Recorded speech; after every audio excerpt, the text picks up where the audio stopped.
Hello everyone and welcome to our channel. I hope you all are doing well and studies and preparations must be going on since we are 2 months away from our November 2020 examination, CA final. So just to help with your preparations and planning, in this video we are taking up a comprehensive discussion for CA final single group study plan and some important points as usual जो हम discuss करते हैं हमेशा. So basically the structure and scope of the video is we will be discussing first the first group study plan, then the second group study plan and then some common subject points. तो third वाला जो part है वो सबको देखना है and appropriately जो भी आप ग्रुप दे रहे हो उसके हिसाब से टाइम स्टैम्प्स नीचे provided in the description, so you can just according to it watch the study planning video and and वाले जो पार्ट्स है वो भी आपको डिस्क्रिप्शन में मिल जाएगा कहाँ पे स्टार्ट हो रहा है. So that part has to be viewed by everyone. उसके अंदर just some common points, some important points which you need to consider, क्योंकि होता क्या है प्लानिंग जो पार्ट है जो हम इतनी हर बार I upload the planning videos, उसका पर्पस क्या है कि प्लानिंग में all those points are covered which are actually tested. ये सारी चीज़ें जो है ये टेस्ट हो रखी है in the previous attempt students, क्योंकि लास्ट 2 या 3 अटेम्प्ट से मैं ये सब प्लान्स अपलोड कर रहा हूँ. सो आफ्टर देयर फीडबैक जो मुझे समझ आया कि अच्छा ये चीज़ वर्क कर रही है, अच्छा ये चीज़ मैं और डाल सकता हूँ, accordingly all those points have been adequately considered and then this video has been made. And plus जो मैंने अपने टाइम पे what I felt that all those points which help me in my preparation I have also included those. तो comprehensively plan है. हो सकता है कि आपको 1-2 पॉइंट्स ऐसे हो जो आपने कभी सोचे हो लेकिन you might not be implementing it, या फिर आपने उसको प्लान नहीं कर रखा होगा या उसके लिए टाइम नहीं दिया होगा. So planning plays a very very important part in your preparation. Since CA final का लेवल है तो कोई भी चीज़ हम हल्के में नहीं ले सकते. Each and every mark, each and every step, each and every paper जो भी आप सॉल्व करने का एक प्लान रखते हो कि ये टाइम एलोकेट करते हो, that is very important. And if आप वो स्किप कर देते हो देन बाद में रिग्रेट से कोई फायदा नहीं है. सो इट इज़ इंपॉर्टेंट कि हम सारी चीज़ें कंसिडर करते हुए चलें एंड एडिक्वेटली प्लान करके रखें. सेकेंडली इसका जो PDF है वो अवेलेबल है इन द डिस्क्रिप्शन, आपको गूगल ड्राइव का लिंक मिल जाएगा. But I will always recommend कि उसको ब्लाइंडली फॉलो मत करना. प्लस माइनस तो देखो करना पड़ेगा. I can not make a personalise plan for everyone. So standardise ये प्लान है, प्लस माइनस आपको उसमें अपने हिसाब से एक पर्सनलाइज टच देके you need to finalise it and you have to stick to it. ठीक है. बोथ ग्रुप्स का स्टडी प्लान मैं ऑलरेडी अपलोड कर चुका हूँ, तो कोई अगर वो देख के just to check the video वो उस तरीके से देख रहा है तो बोथ ग्रुप्स की डिस्कशन अब दोबारा दोनों महीनों के लिए नहीं होगी. This is purely for the single groups, right. And एक और इम्पॉर्टेंट पॉइंट जो है कि at this particular stage when we are 2 months away from the exams, please आप उस चीज़ों पे ध्यान मत देना कि सर इसमें से कौन सा इंपॉर्टेंट टॉपिक है या इसमें से कौन सा छोड़ सकते हैं. That is not the right mindset अगर हम 2 महीने दूर है एग्जाम से, because right now our focus should भी हमें सब कुछ कवर करना है. एंड ये इस वीडियो में I will not be covering कि कौन सा टॉपिक आपको छेड़ना है, because I personally believe I have implemented this and I always stress to all my students कि आपको भी 100% सिलेबस कंप्लीशन पे जोर देना है, तब जाके आप 95, 98, 99 या शायद 100 भी टच कर पाओगे. And that will increase your chances, बहुत अच्छे चांसेस आपके इंक्रीज कर देगा वो चीज़ टू इम्प्रूव योर रिजल्ट्स. मतलब 5-10% का भी आपका रिजल्ट में फर्क आ सकता है if first of all you try to complete the entire syllabus, revise the entire syllabus and attempt the 100% paper, right. So don't take that particular point very lightly कि सर मेजॉरिटी सिलेबस कर लेते हैं, important बता दो, ABC analysis, these all are just useless things. ये चीज़ आपके लिए कब वैलिड हो सकती है जब आप शायद एंड में आ चुके हो, टाइम ज़्यादा बचा नहीं है and we have some limited time crunch है, तो उसमें अंदर हमें बची हुई चीज़ें निकालनी है. तो उस टाइम आप ट्रेंड एनालिसिस थोड़ा बहुत देख के कि सर कौन सा चैप्टर है, जैसे लॉ में है कोई है, वी नो दैट ये चैप्टर्स तो हम छोड़ ही नहीं सकते, तो उसके हिसाब से आप एक ओवरऑल बेसिस पे you can take that call, but that call is not to be taken at this point. तो काफ़ी बच्चे इस टाइम भी ये ABC एनालिसिस वगैरह में घुसते हैं. प्लीज़ आई विल रिकमेंड वो चीज़ें मत करना. Okay. Right now our aim is 100% syllabus, 100% completion as well as revision. Okay. And also हम 2 रिविजन्स का इसके अंदर प्लानिंग लेके चल रहे हैं. तो let's start with the revision plan. Also जो रिविजनरी लेक्चर्स जो है CA फाइनल लॉ के लिए अपलोडेड, IBC की अपलोड हो चुकी है, appointment and remuneration of manager personnel की भी हो चुकी है. ऑल दोज वीडियोज और सारी लिंक्स आपको डिस्क्रिप्शन में एडिक्वेटली मिल जाएंगी. Okay. Let's start. So first हमारा जो है फर्स्ट ग्रुप का डिस्कशन स्टार्ट करते हैं. Dates are your 1 November, 3rd and 5th and 7th. तो एक दिन का ही गैप है. So subjects you have your FR, SFM, audit and law. तो सितंबर का जो महीना है I am taking the 2 months time period because this video will be uploaded I think by 22 August, तो 8-10 दिन जो है वो सबको पहुंचने में I have taken that time. And if you are viewing the video earlier तो आप पहले इंप्लीमेंट कर दो, आप पहले स्टार्ट कर दो, नो इश्यूज। ओके, सो सबसे पहले देख के ये मत डरो कि sir we are picking all the 4 subjects, क्यों? उसका स्कोप अलग अलग है, ध्यान से समझते पहले। देखो FR as always I stress this point कि FR is your first exam, आपके CA फाइनल का फर्स्ट एग्जाम है। सो अगर ये बहुत अच्छा जाएगा ना तो आपको बहुत फायदा मिलेगा, बिकॉज एक पूरा एक जो एक मोमेंटम जो कहते हैं, एक पूरा टेम्पो बन जाता है टुवर्ड्स योर एग्जाम्स। तो FR आपको जो है डेली 3 घंटे करना है, because I want you to aim 80-85 plus in FR। तो डेली 3 घंटे, सुबह या रात में जैसे भी आप कंफर्टेबल हो, पर डेली 3 घंटे आई will preferably recommend you in the morning only. Just be through with the FR part, और उसको डेली 3 घंटे करना है। प्रैक्टिस सारी करनी है, ओरली नहीं करना है ये सब्जेक्ट, राइट। नेक्स्ट आपको जो है 1st to 20th सितंबर में, फिनिश टिल 20th सितंबर आपको लॉ खत्म करनी है, ठीक है। लॉ के लिए comparatively we need more time than audit, तो क्योंकि लॉ का सिलेबस थोड़ा सा बल्कि होता है, तो वो आपको डेली 3 से 4 घंटे आपको देने हैं। एंड उसको 20 सितंबर तक you need to close it, okay. अच्छा, एक और चीज़ जो obviously I am reasonably assuming कि मेजोरिटी के भी क्लासेस तो समअप हो गई होंगी, लेकिन कुछ एक आध क्लास पेंडिंग है, कुछ रहता है, तो प्लस माइनस उतना कर लेना, एडिक्वेटली अपना एडजस्ट कर लेना, ओके। शाम के टाइम पे, मतलब after law, I will preferably recommend you practical, theory practical, ऐसा कुछ, क्योंकि एक सब्जेक्ट 7-8 घंटे खींचना थोड़ा सा मुश्किल पड़ जाता है। तो आप एक SFM का सब्जेक्ट उठाओ और डेली उसको भी 3-4 घंटे करो। क्यों? FR and SFM highly scoring and very practical, okay. So you need practice, so FR and SFM basically need practice. तो इसके लिए हमने 3-4 घंटे डेली का अडॉप्ट कर दिया उसको। और लॉ के लिए आपने 20 सितंबर तक जो है 3 से 4 घंटे देने हैं, और 20 सितंबर तक आपको क्लोज करनी है। 21 सितंबर से आपको ऑडिट उठा लेनी है, 21 सितंबर से आपको ऑडिट पिक करनी है exactly in the place of law. और मैंने इसके अंदर लॉ लिखा हुआ है यहाँ पे, और उसको इसके बाद 21 सितंबर के बाद कुछ नहीं लिखा हुआ इसके बारे में। तो इसका क्या मतलब है, पहले समझ लो। लॉ के लिए व्हाट आई ऑलवेज रिकमेंड कि जैसे आपकी 20 सितंबर तक आपकी लॉ खत्म हो जाती है, तो उसके बाद क्या लॉ पूरी की पूरी छोड़ देनी है? Answer is no. लॉ को पूरा का पूरा इग्नोर नहीं करना है। बहुत बच्चे गलती करते हैं कि लॉ होने का उसको रख देते हैं, now will be focusing on 3 subjects, and that is the problem it creates, कि आपका साइकोलॉजिकली इतना ज़्यादा गैप क्रिएट हो जाता है। तो आई विल ऑलवेज रिकमेंड कि आप कुछ ना कुछ उसके साथ टच रखो, तो मैं ये पॉइंट यहाँ पे डाल देता हूँ। Keep in touch with law, ठीक है, keep in touch with law, keep in touch with law with effect from 21st September, with effect from 21st September, ठीक है। ये आपके PDF में नहीं होगा, ये आपको ऐड करना है, बिकॉज ये सबके लिए कंफर्टेबल हो सकता है, हो ना हो, इसलिए मैंने उसको अलग से नहीं डाला। आप लॉ के लिए ये चीज़ आपके ऊपर है, आप चाहो तो इंप्लीमेंट कर सकते हो। और उसको टच में कैसे रखना है, just go through the index, जिसको मैं कहता हूँ इंडेक्स रिविजन। आप इंडेक्स में से जाओ, उससे आपके सेक्शंस भी रिवाइज हो जाएंगे, और सेक्शन देखते आपको इतना तो याद आ जाएगा कि यार इस वाले पॉइंट में आई हैड अ इशू, इस वाले में कोई टाइम लिमिट्स थी, एक बार रिवाइज कर लेते हो and just go through it. Max to max half an hour 45 minutes लगेंगे, and psychologically also will be very comfortable that once I am done with the law I am keeping in touch with it, और फिर balance 3 subjects you are focusing on. तो audit आपको खत्म कब करनी है? After you are starting with audit on 21 September, you have to finish it by 5th अक्टूबर। तो 15 दिन का टाइम जो है हमने दे दिया है। तो अक्टूबर में देख लो, फिनिश टिल 5th अक्टूबर, तो 5 अक्टूबर तक 15 दिन हो गए आपके, ऑडिट भी खत्म हो जाएगी। FR SFM को सेम चलते रहना, और लॉ का जो मैंने ऊपर ये पॉइंट डाला था वो मैंने यहाँ जस्ट दोबारा लिख दिया है, कीप इन टच, ठीक है, मिनिमम 1 आवर। तो कई कबार मैं कहता हूँ कि चलो 9 दिन छोड़ दो, एटलीस्ट बचे हुए आपके अक्टूबर में आप कीप इन टच रख लो, नहीं तो आप यहाँ पे भी कीप इन टच स्टार्ट कर सकते हो विद इफेक्ट फ्रॉम 21 सितंबर। This I leave it to you, ठीक है। तो ये वाली चीज़ें भी आपको क्लियर है। सो इन शॉर्ट हम कह सकते हैं कि 5th अक्टूबर तक मोटा मोटा हमारा एक बार जो है we are done with the syllabus, ठीक है। कुछ ना कुछ चीज़ें छूटी होंगी, कुछ ना कुछ चीज़ें हमारी रहती होंगी, कुछ हमने ज़्यादा कर ली, कुछ हमारा वीकनेस बन गई। So whatever the weakness and जो भी all those areas which you might have left, वो उसके लिए I am giving you 5 buffer days.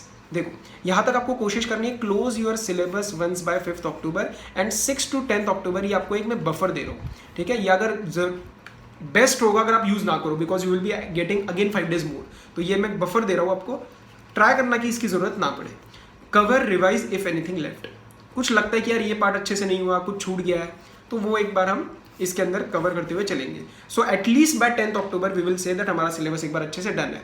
आगे 11 से 19 अक्टूबर जो है ये आपके 9 दिन बनेंगे। तो इसके अंदर 3 days पर सब्जेक्ट आपको देना है और 3 सब्जेक्ट्स कवर करने। FR नहीं करना है, SFM ऑडिट एंड लॉ करना है, जिसके अंदर आपको क्या करना है, रिवीजन लगानी है। जिसके अंदर आपको रिवीजन लगानी है किस तरीके से, in the final exams we will be covering the syllabus in 1.5 days except FR, because FR is your first exam. That is the reason I have not kept FR in this particular part. So leaving FR aside, SFM audit and law you need to cover during your final exams, final जो आपका ICA का attempt रहेगा in 1.5 days. So I am trying to implement 3 days का just to give you an idea that what those 1.5 days might look like to help you prepare कि यार इन 3 दिनों में मेरे से क्या हुआ क्या नहीं हुआ और शायद मैं क्या और improve कर सकता हूँ। That will help you आपके 1.5 days में, right? तो ये आपके लिए एक मॉक ट्रायल आप कह सकते हो इसको, एक मॉक ट्रायल टाइप आपके लिए बन जाएगा। और उसी के अंदर आपको RTP MTP past test papers, MTP I will preferably advice you to doing the time based manner. तो इसके अंदर RTP पास्ट टेस्ट पेपर्स भी आप इसी रिवीजन में लेना चाहते हो तो कर सकते हो एक रिवीजन पर्पस के लिए, क्योंकि RTP and past test papers जो होते हैं वो सबका तरीका अलग अलग रहता है इंप्लीमेंट करने का। So I am not giving any separate time to this. तो ये आपको छोड़ना नहीं है, जहाँ पे भी आपको डालना हो डाल देना है, तो प्रिपरेशन में डाल देना, ठीक है। FR का क्या करना है, क्या 9 दिन छोड़नी, answer is no. As needed allocate some day each day, some time each day, like if I am first 3 days I am going for SFM, तो सुबह 1-2 घंटे जस्ट 1.5 घंटा कुछ FR का पार्ट देख लिया, कंसोलिडेशन का इक्वेशन कर लिया या ऐसा कुछ, राइट। सो 19th अक्टूबर तक वी कैन प्रेफरेबली से कि हमारा सिलेबस एक बार डन हो चुका है, plus the 3 subjects I have revised, तो एक बार मेरे को एक रिवीजन का भी आइडिया लग चुका है। Now 20th, 21st, 22nd and 23rd, एक दिन में 2 पेपर, एक दिन में 2 पेपर। तो एक दिन में एक ही सब्जेक्ट के 2 पेपर मत करना, 2 सब्जेक्ट के एक पेपर करके 4 दिन में 2 टाइम बेस्ड पेपर्स आपको देने हैं। एंड टाइम बेस्ड मतलब वेरी वेरी वेरी स्ट्रिक्टली 3 घंटे का दरवाजा बंद करके अलार्म लगा के अपना बैठना है और कोशिश करना इस चीज़ को ना 2.5 घंटे में करने की कोशिश करो, इस चीज़ को 2.5 आवर्स में करने की कोशिश करना, ठीक है। क्योंकि होता क्या, थोड़ा सा जो एक मैं बताता हूँ आपको, जैसे आप वहाँ पे एग्जाम सेंटर में जाओगे, आप उसको फिल करोगे, जो अपना स्टिकर विकर लगाना होता है और उसमें आपको साइन करने होते हैं, तो मैं उसका भी 5 मिनट, कभी कोई सेटलमेंट कुछ इधर उधर हो जाए, क्लासरूम इधर उधर हो जाए, सो वो मैं एक आधा घंटा आपको एक ट्राई कर रहा हूँ, just cut it down and try to finish the paper in 2.5 hours. If you are able to do your paper in 2.5 hours at home, 99.9% आप 3 घंटे के अंदर ICA का पूरा 100 का पेपर अटेम्प्ट कर दोगे, राइट। तो जब घर पे पेपर दे रहे हो, अगर 80 और 85 marks, let's say you are getting 80-85 marks in your home, at your home when you are giving the paper, then आप यू कैन रीजनेबली अज्यूम कि एक 10 से 15 नंबर आप काट के ICA वाले में लेके आ सकते हो, इतना मार्जिन रहता है एक नॉर्मल ट्रेंड के हिसाब से, ओके। स्टिल आप पूरे भी ला सकते हो, वो कोई इशू नहीं है। तो ये ट्राई करना कि आपको ये वाला जो पार्ट है ना, this is very very important and sometimes a bit underrated by students, तो इसको प्लीज आप मिस मत करना, this will immensely help you in your exams. Now 24 to 31 October, ये फाइनल आपको एक फिर से रिविजन का टाइम दे रहा हूँ। अब इसके अंदर कौन कौन सा एग्जैक्ट रिवीजन करना है ये अभी प्लान नहीं करना है, because this will depend on how you progress in the balance time till 23 अक्टूबर, ठीक है। तो 24 से 31 तक आपको वेट करना है, अपना 23 तक वेट करना है to understand that what parts require more attention. तो 24 से 31 आप वो सारी चीज़ें कर लेना। एंड FR डेली करना है, FR मैं हमेशा कहता हूँ डेली करो, बिकॉज SFM तो फिर भी सेकेंड ही है, ऑडिट लॉ तो फिर भी थियोरेटिकल है, राइट। तो ये हमारा एक प्लान था, 31 अक्टूबर तक आप अच्छे से इसको 2 बार रिवाइज कर पा रहे हो एंड आपका फर्स्ट से फिर पेपर ही है। इसके अंदर आपके कोई एक्स्ट्रा डेज है नहीं, एक दिन का ही गैप है। So I think this plan will work very well. इसके अंदर सारी चीज़ें जो रिविजन्स, जो आपको पेपर्स करने हैं, RTP पास्ट टेस्ट पेपर्स का पॉइंट आई एम रिपीटिंग कि I have not allocated any separate time, you just need to incorporate it somewhere, क्योंकि कई जने एग्जाम्स के साथ ही अपना रिविजन के साथ ही करते हैं, कई जने स्टडी के टाइम ही कर लेते हैं, so that is very wavering. और लॉ की RTP की video I will be uploading, तो वो आप मेरी वीडियो से भी चेक कर सकते हो, okay. And so this was the plan for our single group, first group. अब आगे चलते हैं ग्रुप 2। अब देखो ग्रुप 2 के एग्जाम डेट्स हैं 9th, 11th, 15th and 17th। सो खुशखबर क्या है, DT के लिए हमारे पास 3 दिन है इस बार, 12, 13, 14, and this is not a very frequent event. DT के लिए टाइम इतना नहीं मिलता है, 1.5 दिन में बहुत मुश्किल होता है, तो इस चीज़ का फायदा उठाना है, DT में अच्छे नंबर लाने हैं। Let's start. DT as we know सबसे one of the voluminous subjects है, तो उसके लिए हम उस हिसाब से ही प्रिपेयर करके चलेंगे। सितंबर के मंथ में what you need to do, cost DT और इसका इलेक्टिव। अब देखो उसका स्कोप किस किस तरीके से पिक करना है। कॉस डेली सुबह 2 घंटे कर लेना, कॉस डेली सुबह 2 घंटे कर लेना, बिकॉज प्रैक्टिस का पेपर है एंड आपका पहला पेपर है। तो जैसे ग्रुप 1 में I always stress go for FR बहुत अच्छे से, because first paper will set your momentum and tone for your balance exam. Similarly cost for group 2 will play the same role, it will set the momentum and tone for your पूरा आगे का एक momentum अच्छा बन जाएगा, एक अच्छा एक स्टार्ट मिल जाएगा आपको ग्रुप का, राइट। एंड आपको DT उठानी है। DT के लिए मैं ज़्यादा टाइम एलोकेट कर रहा हूँ, 6-7 घंटे आप जितने भी देना है दो, बिकॉज बहुत हेवी सब्जेक्ट है, लेकिन बहुत नैक से अगर इसको करोगे, मैं डिस्कस करूँगा अभी, तो वो अगर आप अच्छे से सॉल्व उस चीज़ को एड्रेस करते हो इस सब्जेक्ट को, आई think this will be one of the game changers आपके लिए। क्यों? ये आपका ग्रुप का पूरा एक वो बदल सकता है, क्योंकि DT आप देखोगे कई बच्चों के आप ये सुनते हो सर 28 नंबर 20 नंबर भी आते हैं और कईयों के 70-80 भी नंबर आते हैं। So it's all about your preparation DT के अंदर और कितने अच्छे से आप इसको कंसेप्चुअली स्टडी करते हो। तो इसके लिए मैं ज़्यादा टाइम दे रहा हूँ और 20 दिन दे रहा हूँ आपको, ठीक है। तो 1 सितंबर से 20 सितंबर तक का टाइम दे रहा हूँ, और अगर आप वीडियो पहले स्टार्ट कर रहे हो तो अपना पहले देख के you're starting with the study plan, तो आप ज़्यादा टाइम दो, राइट।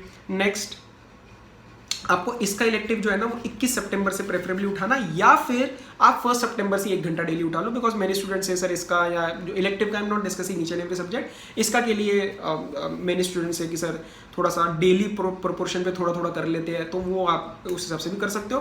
प्रेफरेबली आप 21 से 30 सितंबर 10 दिन में भी कर सकते हो, तो that is completely on you. ये मैं आपके ऊपर थोड़ा सा छोड़ रहा हूँ, ठीक है। 20 सितंबर तक DT एक बार हो जानी चाहिए। कॉस्ट को चलते रहने दो, कॉस्ट को हम आगे भी बढ़ाएंगे। अक्टूबर आ चुका है, अक्टूबर में भी आपको जो है वो कॉस्ट को तो चलते रहना। अब देखो 15 अक्टूबर तक बेसिकली जो है ना ये वाला अमाउंट जो है ये 15 अक्टूबर तक जाएगा आपका, टिल 15 अक्टूबर, टिल 15 अक्टूबर। ये 2-3 चीज़ें जो मैं एक्स्ट्रा भी ऐड कर रहा हूँ, ये आपके प्लान में PDF में नहीं होंगी, क्योंकि उसमें फिर वो हाईलाइट सारा आ जाता है, तो ये आप ऐड कर देना थोड़ा सा, जो भी एक्स्ट्रा एक्सप्लेनेशन में डाल रहा हूँ। Cost, IDT and DT। अब देखो कॉस्ट जो है वो सुबह 2 घंटे चलती रहेगी, तो इफेक्टिवली 45 डेज सुबह 2-2.5 घंटे आप दे रहे हो कॉस्ट में, तो it will B adequately covered. IDT जो है आपको वो 1 से 15 में उठानी है। 1 से 15 क्यों? क्योंकि एक तो लास्ट पेपर हो जाता है, तो लास्ट पेपर के लिए प्रेफरेबली आप लेट उठाओ, तो अक्टूबर मंथ में उठाओगे, नवंबर में एग्जाम है, तो it will B adequately sufficient उतना रिटेन करने के लिए। सो 1 to 15 October you can give for IDT। पहले आप कस्टम्स एंड FTP पार्ट खत्म कर देना, then go for your GST part, okay. उसको डेली 4 से 5 घंटे बहुत है, आई थिंक, थोड़ा बहुत plus minus depending upon your comfort level in this subject. उसके बाद DT के आपको पूरा छोड़ना है, DT के आपको पूरा छोड़ना है, आंसर इज नो। जैसे मैं हमेशा कहता हूँ DT को आपको टच में रखना है। टच में क्यों रखना है? क्योंकि होता क्या है, DT बिल्कुल अगर आप छोड़ दोगे, इट माइट सिंक, यार इतना सारा वॉल्यूम को फिर से उठाना मतलब एक पूरा ब्लैंक हो जाता है बंदा कि यार ये दोबारा कैसे सारा करें। तो आई विल रिकमेंड यू थोड़ा सा इसके साथ टच रख लेना। टच मतलब जैसे फॉरेन टैक्सेशन का कोई पार्ट आपने रिवाइज कर लिया, कोई क्वेश्चंस मार्क दूंगे आपके पास, वो आपने एक उसमें से कोई एक आध क्वेश्चन के पॉइंट्स देख लिए, PGBP का एक क्वेश्चन कर लिया, उसमें एडजस्टमेंट्स कवर हो गई, आपने सही प्रॉफिट निकाल दिया, मैट निकाल दिया, AMT निकाल दिया। So there are hundreds of things जिसमें से आप 1-2 चीज़ें करके you can maintain that advantage. तो मिनिमम 1.5 घंटा, या फिर simply you can revise the provisions. तो 1.5 घंटा आप थोड़ा सा DT के साथ टच में रहो। ये चीज़ मैं इसका के लिए नहीं कहता, बिकॉज आई डोंट थिंक उसके लिए नीड पड़ती है इसका इलेक्टिव के लिए, तो DT के लिए मैं ये चीज़ जरूर कहूँगा। सो 1 से 1.5 घंटा you can give for DT also. तो दिन के वही आपके आप देखोगे तो 8-10 घंटे, जैसे 5, 6, 7, 8, 8.5 घंटे, तो ये अभी आप देखोगे तो सिर्फ 8.5 घंटे का ही प्लान है। क्यों? क्योंकि मैं ये जो 4-5 घंटे कहता हूँ ना, आई एम अज्यूमिंग कि आपको थोड़ा सा उसका ऊपर नीचे करके दिन का 10 से 12 घंटे तो प्लान बनना चाहिए। सिंगल ग्रुप में 10 से 12 घंटे तो प्लान बनना चाहिए, राइट। तो वो चीज़ आपको इंप्लीमेंट करनी है। Now we can say that रफली by 15 October, we can say that रफली by 15 October we have done our syllabus once, ठीक है। तो 15 अक्टूबर तक हमारा एक बार सिलेबस जो है वो निपट चुका है। अब 16 से 19 क्या करना है? पहले पेपर्स कर लो, पहले पेपर्स कर लो, क्योंकि हमारा एक बार सिलेबस हो चुका है। आप 2 टाइम बेस्ड पेपर्स अटेम्प्ट करने की कोशिश करो, यू विल हैव एक आइडिया लग जाएगा कि आप कहाँ स्टैंड कर रहे हो, right. You can identify the weakness areas, कौन से सब्जेक्ट्स में प्रॉब्लम आई, वो सारी चीज़ें। तो 4 दिन, अगेन एक दिन में आप 2 सब्जेक्ट, अपना एक दिन में 2 पेपर करने हैं। So instead of picking 2 papers of 1 subject, I will preferably recommend you to go for 1 paper of 2 subject, मतलब एक पेपर एक सब्जेक्ट का एंड एक पेपर दूसरे सब्जेक्ट का, ऐसे प्रिपेयर कर लेना। तो 4 दिन में आपके 8 पेपर हो जाएंगे, राइट। सो 16 से 19 October will be done with your papers. At the end of the day 19 October तक you will have a very fair idea that where do I stand, which subjects require particular attention और which particular topics of each subject require particular attention. तो 20 से 30 मैं आपको 10 दिन दे रहा हूँ, जिसके अंदर आपको कॉस्ट जो है वो डेली रखनी है, and balance subjects revision as needed. ये नीड कहाँ से आएगी? ये सर इन पेपर से आएगी, दैट मेरा क्या रिव्यू रहा, और उसी के अंदर आरटीपी पास्ट टेस्ट पेपर्स भी आप इंक्लूड कर लेना, क्योंकि इसके लिए I am not allocating separate time because students do it very differently. कोई लोग स्टडीज़ के साथ ही आरटीपीज वगैरह खत्म कर लेते हैं, राइट? तो वो चीज़ आप उस हिसाब से रख लेना।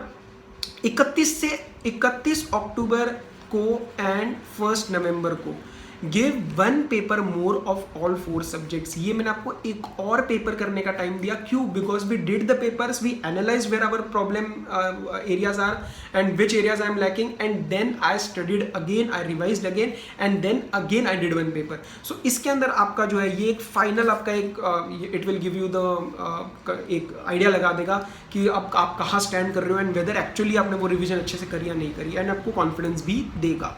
ओके, सो फर्स्ट के बाद देन 2 to 8 नवंबर, बिकॉज 9 से आपके एग्जाम स्टार्ट है, तो 2 to 8 नवंबर again revision as needed, preferably जो है आपका डीटी तो आपका डेली रहेगा ही रहेगा, balance as per need, right? So इसमें आपकी एक्चुअली 3 रिविजन हो चुकी है एंड पेपर्स भी अच्छे से 3 बार पेपर्स भी हो चुके हैं, तो ये सारी चीज़ें आपके लिए एक थी, and I think this is one of the आपका वो स्टडी प्लान जिसके अंदर you are covering everything very adequately, and ये आपके लिए सफिशिएंट है, right? So now let's start with the important discussion with respect to each subject जो आपको ध्यान रखना है। तो ग्रुप 1 से पहले स्टार्ट करते हैं। देखो, एफआर के लिए जो है मैं आपको पहली बात तो मेन जो मैं आपको डिटेलिंग बताऊंगा वो बताऊंगा लॉ एंड डीडी के लिए, right? Because those are the subjects which I teach, but balance के लिए भी मैं आपको सारे बताऊंगा चीज़ें। एफआर के लिए ओल्ड कोर्स वाले जो है उसके अंदर जो है आई डोंट थिंक कोई स्पेशल टिप्स की ज़रूरत है। न्यू कोर्स के लिए एक स्पेशल मैंने जितना सुना है, ये मैंने पढ़ाया नहीं है FR, I don't teach FR, तो लेकिन न्यू कोर्स के रिस्पेक्ट में जितना फीडबैक मुझे मिला है अपने करंट स्टूडेंट से, दैट इज कि study material plays a very important part in FR new course, so please don't miss that. Old course वालों के लिए वही है कि कंसोलिडेशन ये वो सारे चैप्टर्स अच्छे से कर लेना, एएस अच्छे से कर लेना, छोटे छोटे चैप्टर्स वैल्यू एडेड स्टेटमेंट वगैरह वो अच्छे से ग्रिप बना लेना। आई थिंक अच्छे ओल्ड कोर्स में आई थिंक एफआर में आप पूरा अगर पेपर अटेम्प्ट करते हो तो और सिलेबस अच्छे से हो रखा है तो 70+ लाना is very easy in FR, right? SFM के लिए वेरी डिटेल्ड वीडियो मैं ऑलरेडी अपलोड कर चुका हूँ, उसका link is in the description. Audit के लिए जो है again I don't teach audit, तो ऑडिट के लिए आई विल रिकमेंड यू एक तो आईसीए का मटेरियल, क्योंकि इसमें थोड़ा सा लैंग्वेज का इशू आता है ऑडिट का, बिकॉज जो सिलेबस है it doesn't trouble you, exam troubles audit के लिए, राइट? तो वो चीज़ आप एक स्टडी मटेरियल का एक लैंग्वेज से सॉल्व कर सकते हो। एंड आई थिंक वही एसेज एंड पीज एंड जो बाकी 1-2 इंपॉर्टेंट चैप्टर्स जैसे बैंक ऑडिट हो गया, एलओडीआर वगैरह पार्ट हो गया, तो वो चीज़ अगर आप उठा के अच्छे से कर लेते हो तो 40-50% जो आपका वैसी कवरेज मिल जाती है। सो वो आप एक कर सकते हो, बट अगेन ऑडिट में I will not comment much, तो इसको छोड़ देते हैं। लॉ के लिए जो है वॉल्यूम बहुत ज़्यादा है, लेकिन मैंने नैक ऑलरेडी कवर कर लिया कि आपको कैसे उसके साथ टच में रह के उसको इंप्लीमेंट करवाना है, राइट? प्लस रिविजनरी लेक्चर्स भी अपलोड हो चुके हैं, तो उसमें भी आपको एक आइडिया लग जाएगा। What I have done in revisionary lectures is logical reasoning पे ज़्यादा फोकस किया है कि उसको किस चीज़ से हम ब्रेक डाउन कर सकते हैं, क्योंकि लॉ भी ना सिस्टमेटिकली पढ़ो तो बहुत आसान है, राइट? तो आप चैप्टर्स की वीडियो देखोगे तो उसमें आइडिया लग जाएगा कि इसको किस तरीके से लर्निंग की जाती है, and that you can I think implement in other chapters also. Plus जो मैं डालूंगा वो तो आपको चैनल पे मिल ही जाएंगी, ओके? तो लॉ के लिए वही है कि वॉल्यूम बहुत ज़्यादा है, लेकिन वेरी इजी अगर आप उसको नैक से पढ़ो, ठीक है, मेहनत से पढ़ो, तो नहीं तो फिर ये दिक्कत करता है, इसका वॉल्यूम भी दिक्कत करेगा, मार्क्स भी दिक्कत करेंगे, राइट? तो ये वाला पार्ट हमारा लॉ के लिए था। अगेन पर लॉ एंड ऑडिट थ्योरेटिकल है, ये दोनों प्रैक्टिकल है, इन दोनों की प्रैक्टिस ज़्यादा चाहिए, इन दोनों के अंदर एक नैक चाहिए, ओके? सो ये हमारे कुछ पॉइंट्स थे। कॉस्ट के लिए अब सेकंड ग्रुप के लिए देखो, कॉस्ट का जो न्यू कोर्स है उसमें अगेन स्टडी मटेरियल सबका फीडबैक आया कि स्टडी मटेरियल सर नहीं छुड़वाना किसी से, तो स्टडी मटेरियल अच्छे से कर लेना। ओल्ड कोर्स वाले पीएम बहुत बच्चों से पूछा है, still they are not doing it, तो प्लीज़ वो गलती मत करना। स्टडी मटेरियल अपना पीएम जो होती है आपकी ओल्ड कोर्स के लिए, that will give you immense advantage. जैसे स्टैंडर्ड कॉस्टिंग हो गया तो आपको ना ये नहीं होता है कि सर क्या वही सवाल वापस सेम टू सेम आएगा, हमारा फोकस उस तरफ नहीं है। Our focus is to condition your mind कि वो फटाफट उस हिसाब से चले, क्योंकि बहुत बारी होता है कि पीएम में से भी क्वेश्चन आ जाते हैं प्लस आपकी प्रैक्टिस हो जाती है, तो पीएम मत छोड़ना। बाकी तो कंसेप्चुअल कॉस्ट में तो ओल्ड कोर्स में तो आपका कंसेप्चुअल पार्ट ही अच्छे से प्ले करेगा। न्यू कोर्स के लिए जो कॉमन चैप्टर्स होंगे उसके लिए you can refer the PM for more questions, क्योंकि स्टडी मटेरियल में इतने क्वेश्चंस होते नहीं है। इसका इलेक्टिव का आई am not discussing each and every part, again बहुत डिपेंड करेगा अलग अलग। इसका के लिए मैं 2 ही चीज़ हमेशा बोलता हूँ, इंप्लीमेंट कर लो, फायदा मिलेगा। स्टडी मटेरियल को छोड़ के और कुछ नहीं करना है, और स्टडी मटेरियल जो करोगे वो बहुत अच्छे से करनी है। और 100 का पेपर, तो 100 का पेपर तो ऐसे सबके लिए ही करना है, बट इसका के लिए खासकर 70 अबाउ कहीं नहीं गए। डीटी और आईडीटी, अब देखो डीटी और आईडीटी के लिए मैंने आपको ऑलरेडी बता दिया है, start with the customs and FTP, उसके अच्छे 20-25 नंबर जो है वो अच्छे से पूरे कर लो and balance go for the GST. तो जीएसटी के लिए एक और चीज़, जब से हमारा जीएसटी लगा आई थिंक जो जितने भी आपके क्वेश्चंस हैं तो मई 18 से अभी तक जितने भी क्वेश्चंस हैं वो आपके आईसीआई के सारे क्वेश्चंस, चाहे वो पास्ट पेपर हो, मॉक टेस्ट पेपर हो, आरटीपी हो, कुछ भी हो, you need to go through all those questions. उसके अंदर एक भी क्वेश्चन नहीं छूटना चाहिए, बिकॉज बहुत अच्छे क्वालिटी के क्वेश्चन जो है आईसीआई के आपको मिल जाएंगे, राइट। तो वो आपको नहीं छोड़ना है एंड उसके बाद you will be very good to go. And इसको छोड़ के भी मैं आपको एक बहुत ही प्रैक्टिकल बात बताता हूँ, पेपर में आईसीआई के एक्सपेक्ट करना जीएसटी में कंसेप्चुअल 1-2 नए क्वेश्चंस आएंगे, but that is the part where you will be differentiated, ठीक है। तो कंसेप्ट्स के साथ चलोगे तो जीएसटी कुछ मुश्किल नहीं है, बहुत अच्छे नंबर आ सकते हैं, 60 में आराम से आएंगे, ओके। तो आईडीटी के लिए ये पार्ट था। डीटी के लिए जो है मैं आपको बताता हूँ, देखो डीटी का एक्सेप्ट कि आपको लगता होगा सर वॉल्यूम बहुत ज़्यादा है, लेकिन again this is that part जहाँ पे अगर आप उसको नैक के साथ पढ़ोगे ना, सबसे पहले ये जो प्री जुडिशियल माइंड है, क्योंकि मेजरली जो कॉल्स आते हैं ग्रुप 2 के रिस्पेक्ट में, that is with respect to DT, कि सर डीटी का वॉल्यूम बहुत ज़्यादा है या फिर कॉन्फिडेंस नहीं आ रहा है। ये सबसे कॉमन जो है मैंने वर्ड सुना है, सर कॉन्फिडेंस नहीं आ रहा है। देखो कॉन्फिडेंस तभी आएगा जब उसको एक बार अच्छे से करोगे, एंड सबसे पहले ये चीज़ अच्छे से सुन लो कि सब डीटी में प्रॉब्लम फेस करते हैं, ठीक है। तो जब हम मेरे टाइम पे जब मैं पढ़ रहा था, जब हम पहली बार डीटी पढ़ते हैं लगता है कि यार बहुत सारा सिलेबस है, so you are not alone in this, but how you deal after you are done with the classes and your syllabus, that will depend that how will you stand at the end of the preparation time. तो अभी भी time नहीं गया है, DT को अच्छे से time दो, उसको कंसेप्चुअली पढ़ो और 2 से 3 बार जो आपको लगेगा डीटी को पूरा का पूरा कंपाइल करने में, मार्किंग्स अच्छे से करो। छोटे छोटे पॉइंट्स का एक अब बताऊंगा मैं, वो पॉइंट्स का रजिस्टर भी वो कॉमन है सबके लिए, बट डीटी के लिए खास करके छोटे छोटे पॉइंट्स आपके पास मार्क होने चाहिए। एंड एक जो कॉमन क्वेश्चन आता है बहुत बारी कि सर डीटी की जैसे समरी बुक्स होती है कि कहीं से भी आपने क्लास ली हो, वीजी सर हो, भवर सर हो, एनीवन एल्स, कहीं से भी आपने क्लास ली हो, डजेंट मैटर, आपका एक जैसे समरी बुक जो होती है वो पूछते हैं कि सर इसी में से करें या डिटेल्ड बुक में से करें। So that also I think that needs to be answered. उसके लिए आप क्या करो, आपकी जो भी समरी बुक बनाए होगी उसी के अंदर ना you can add all those points which you feel that they are required to be done by me but are not present in the summary book. क्योंकि कोई भी बंदा हो, कोई भी सर हो, मैं हूँ या कोई भी हो, वो आपको एक पर्सनलाइज तरीके से काम नहीं करवा सकता। You need to do that work for yourself, right. तो समरी बुक के अंदर आप वो चीज़ें ऐड करते जाओ, पेज अटैच करो, समरी बुक को बढ़ा सकते हो थोड़ा सा कि ये पॉइंट्स मेरे को लगते हैं, ये क्वेश्चंस मेरे को लगते हैं, और वो जो फाइनल बुक बनेगी that is to be referred. And इस बार तो आपके पास 3 दिन है, 12, 13, 14 तारीख है आपके पास इस बार, so there is no problem in DT this time, ठीक है। तो ये again it will be a game changer. आप इसमें डिफरेंशिएट हो क्या होगे बाकियों के कंपेयर, आपका स्कोर बढ़ेगा, because let's be practical, competitive exam की तरह ही है ये, तो आपको अपना स्कोर पे ध्यान देना है। तो ये चीज़ आपके लिए काफ़ी काम करेगी अगर इस एटीट्यूड के साथ डीटी पढ़ोगे। तो अगर दिमाग में एक डर बिठा लोगे, प्री जुडिशियल माइंड के साथ चलोगे that sir DT is very difficult and volume is too much and I can not do it, then you will not be able to do it. Okay, so first part for DT कह लो या पूरे CA final के लिए कह लो, is to have a positive mind, to believe in yourself and then you will be able to go through it, right. So ये आपके पॉइंट्स थे। एंड इन 8 को छोड़ के एक जो कॉमन पॉइंट्स मैं आपको बता रहा हूँ, सबके अंदर कुछ ना कुछ कट के आपके पॉइंट्स बनने चाहिए, चाहे वो लॉ ही क्यों ना हो, डीटी क्यों ना हो, आईडीटी क्यों ना हो, कुछ छोटे पॉइंट्स का एक रजिस्टर बनना चाहिए। वो क्या है, उसमें क्या आएगा, वो सारा आपके ऊपर है, आपके कंफर्ट के ऊपर है। मैं आपको बोल दूं ऐसे करो, आप कंफर्टेबल फील नहीं करोगे ना तो आप टाइम लगाने का आपका मन नहीं करेगा। सो गो बाय योर गट, जो आपको लगता है वो आप एक छोटा सा उसका एक रजिस्टर हर एक सब्जेक्ट का बनना चाहिए कि सर इसमें इसका आपको छोड़ के ऑब्वियसली, बट बाकी सब में कि हाँ उन पॉइंट्स को देख के आप क्वेश्चंस को याद कर पाओ। क्योंकि देखो क्वेश्चंस मार्क करने से कोई फायदा मिलेगा नहीं एंड तक, 1-1.5 दिन 2 दिन में आप क्वेश्चंस को नहीं देख सकते। क्वेश्चंस में से क्या पॉइंट्स एंड कंसेप्ट्स बने हैं वो ही आपको देखने हैं। जैसे लॉ की रिविजनरी वीडियोस में I always take the questions और उसमें से मैं कंसेप्चुअल पार्ट डालता हूं कि ये आपको कंसेप्ट पकड़ना है इन क्वेश्चंस में से, ताकि क्वेश्चन कल को बदल जाएगा, कंसेप्ट याद रहेगा, right. So that is to be done in each and every subject, ठीक है। तो शॉर्ट रजिस्टर्स आपके बन जाने चाहिए। एंड जैसे फनल होता है हमारा, मैं हमेशा कहता हूँ आपकी रिवीजन ऐसी होनी चाहिए, पहले सब करो फिर मार्किंग्स के हिसाब से चलो। तो मार्किंग्स एंड सिस्टमेटिकली उसको तोड़ना है, सिलेबस को systematically you have to break down and go towards the revision.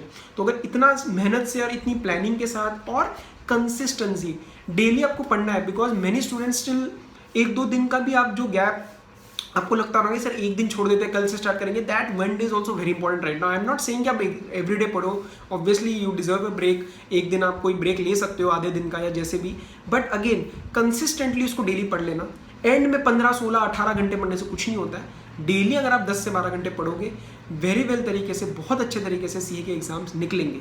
ठीक है, ऐसा कुछ नहीं है कि एग्जाम्स जो है वो नहीं निकलते, या किसी से भी आपके सीनियर्स या किसी का कोई भी एक्सपीरियंस सुन के डरने की जरूरत नहीं है। Believe in yourself, believe in your gut, believe in your knowledge, and knowledge के हिसाब से एंड क्वालिटी के हिसाब से अगर हम पढ़ेंगे so C exams will be cracked, right. So I think all this discussion was helpful for you. आपको एक बूस्ट मिला होगा, एक प्लानिंग में क्लैरिटी आई होगी कि किस तरीके से चलना है।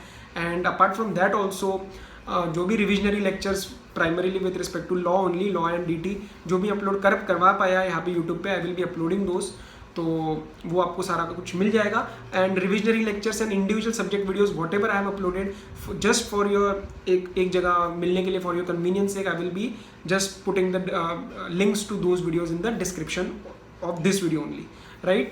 So this was the discussion, I hope it was useful, and अब हम revision lectures के लिए मिलेंगे, right? So all the best, stay safe and take care and study well. Bye.